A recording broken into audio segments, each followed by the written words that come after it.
Sabi natin na si Naoya Inoue is the monster, magaling at malakas. Pero paano nga ba naging magaling itong si Naoya Inoue?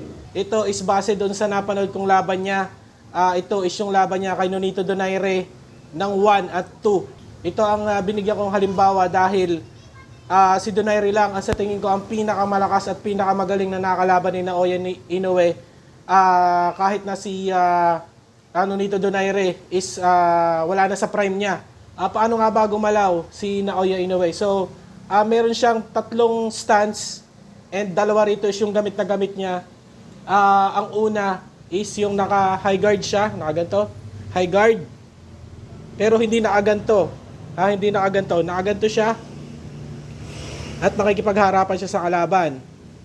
And pangalawa is nakaganto siya. So, parang naka-Philly shell din siya. Ayan ang mga porma ni Naoya Inoue. So, ganto, ganyan, and nakaganto.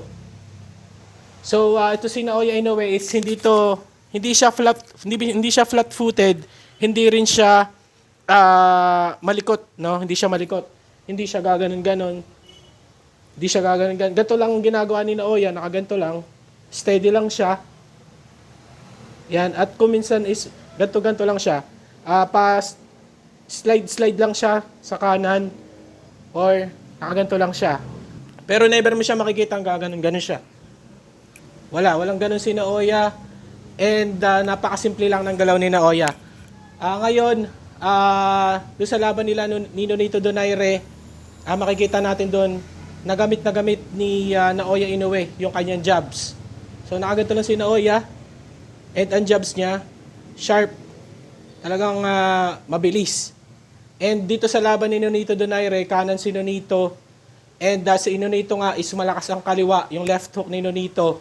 So ang movement dito ni Naoya is more on the left side. So lagi siya papunta sa kaliwa niya. So iniiwasan niya talaga yung left hook ni Nonito Donaire. So matalino din talaga, gumalaw talaga si Naoya. So dito siya sa kanan, at kahit maabutan siya ng kanan ni Nonito Donaire is hindi ganun kalakas. No, pero tinamaan din ito ni Nonito and nahilo din dito si The Monster. So ganun ang ikot niya, gatong stance niya, at pag ang kalaban niya depende sa kalaban, kung saan malakas yung kalaban, doon siya naiwas. So doon siya napunta sa kanan ni Nonito. Ngayon, ang mga favorite na combination ni Naoya Inoue is 1-2, napakasimple lang. So, jab, straight, then left hook. And meron pa, jab, straight, and then uppercut. So, ganun yung mga ginawa niya kay Nonito. Sa dikitin siya, hindi naman natatakot si Naoya makipagpalitan ng suntok. Doon mo makikita yung mga hooks niya. Left, right, ganun, yung mga short hooks. Pero pinaka-effective at pinaka-dangerous na mga combination ni Naoya Inoue is yung jab straight left hook or jab straight uppercut. No, so ganun ang mga pinaka-malulupit na combination niya. And pag si Naoya Inoue naman is inaatake or sinusugod ng kalaban, naatras lang siya. Pero mag-iingat ang kalaban dahil madalas gamitin ni Naoya left hook. Pag umatras siya si Naoya, aabangan lang niya yung suntok ng kalaban, bibitaw yan ng left hook. And napakalakas na left hook ni Naoya Inoue. Pero ang pinakamalakas talagang suntok ni Naoya is yung kanan niya. So gumagamit siya ng kaliwa para i-set up yung kalaban. So doon nga sa laban ni Nonito Donaire at ni Naoya, yung pangalawang pagkakataon is na-set up agad ni Naoya ito si Donaire gamit yung jabs niya. So, gamit si Naoya, tumatama kay Nonito yung jabs niya. Tapos, nung nalibang at nasanay na nga si Donaire dito sa jabs ni Naoya, nag-fake si Naoya ng jab. Pag fake ng ganon, so, umislide si Nonito para salagin yung jabs.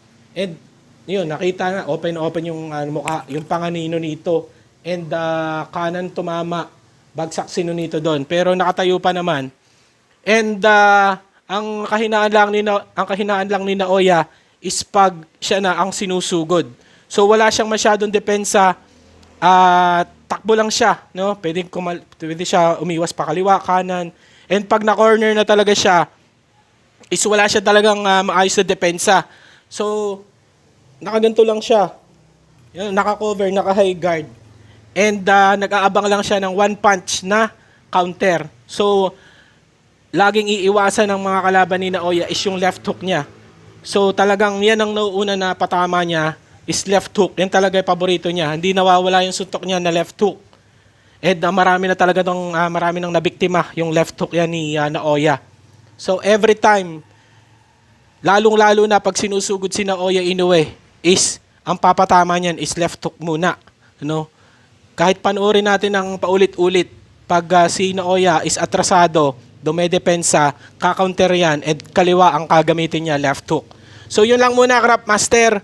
At patikim pa lang yan, and yun yung ating naobserbahan doon sa laban ni Naoya Inoue kontra dito kay Nonito Donaire.